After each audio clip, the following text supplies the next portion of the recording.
Yo vous, j'espère que vous allez bien les amis. Alors je suis très content de vous retrouver pour une nouvelle vidéo. Alors aujourd'hui, de quoi allons-nous parler? Eh oui, il est là. Regardez ce que c'est vraiment magnifique. Alors c'est la carte Apollo Universal Audio, la Twin Duo. Alors je vous explique qu'est-ce que c'est bien sûr. Alors c'est une super carte son. Alors vous avez plusieurs types de cartes son. Vous avez la Apollo Twin Duo. Moi c'est celle que j'ai pour ma part, j'ai acheté. Après vous avez l'Apollo avec mono, mais moi je ne vous la conseille pas. Pourquoi? Parce que la mono, vous n'avez qu'un processeur et vous risquez d'être limité si vous ouvrez quand même pas mal de plugins. Donc moi voilà, j'ai préféré quand même acheter celle-ci parce que celle-ci est quand même beaucoup plus complète. C'est quand même la Apollo Twin Duo, ça vous permet quand même d'ouvrir beaucoup plus de plugins parce qu'après vous risquez d'être limité. Alors moi voilà, j'ai une amie qui a voulu acheter l'Apollo mono et c'est vrai qu'elle m'expliquait que quand des fois elle veut ouvrir plusieurs plugins à la fois, et bien voilà, on est un petit peu limité, alors qu'avec la Duo, vous n'êtes pas limité. Alors l'avantage, c'est que ça, quand vous prenez ça, vous avez avec un bon Mac, je peux vous garantir que vous avez l'impression d'être en studio. Vous n'avez même plus besoin d'aller dans des studios d'enregistrement. Vous prenez ça avec une belle configuration, avec un bon Mac et croyez-moi que le résultat, il est garanti.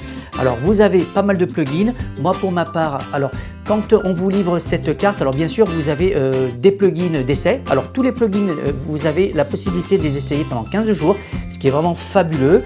Voilà. Après vous avez des plugins qui sont livrés gratuitement. Il y en a je crois une dizaine qui vous ont offert. Voilà, mais après, si vraiment vous voulez des plugins comme les magnétos, ça par contre il faut les acheter. Alors moi j'ai acheté pour ma part quelques plugins comme le Studer qui est vraiment très chaud, ça vous fait vraiment l'effet d'un magnéto à bande.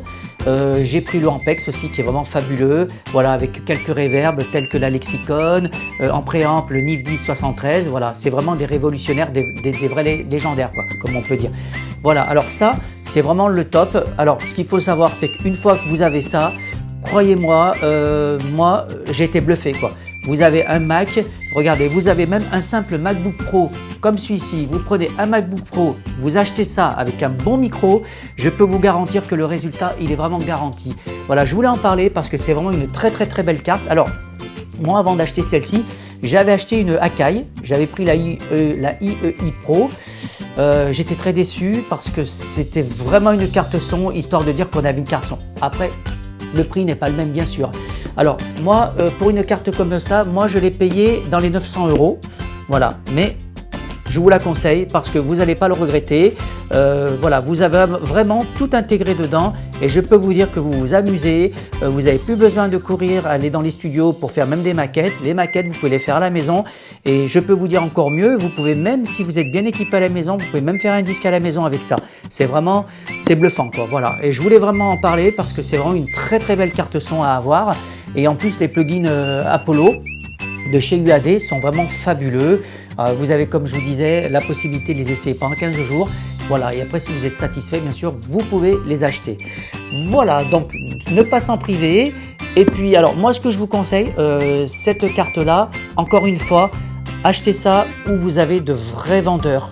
Parce qu'une fois que la Apollo va arriver chez vous, il va falloir installer le driver. Et si vous n'avez pas de vendeur, ça risque d'être un petit peu compliqué. Voilà. Moi, il faut dire ça que moi j'ai acheté ça chez Universon et l'avantage c'est que quand j'ai reçu la carte Apollo, j'ai de suite appelé les vendeurs et ils m'ont expliqué un petit peu comment il fallait installer les drivers. Voilà, ça c'est important. Voilà, surtout ne achetez pas ça sur une plateforme parce que vous allez être embêté après pour l'installation parce qu'il y a quand même pas mal de petits drivers à installer. Et voilà, si vous n'avez pas ces astuces-là, ben voilà, la carte ne sera pas reconnue par votre Mac ou votre PC. Voilà, mais mes chers amis, j'espère que cette vidéo vous aura plu. Quant à moi, je vous retrouve dans une prochaine vidéo. N'hésitez pas à la liker et à vous abonner. Puis quant à moi, je vous retrouve très vite dans une prochaine vidéo.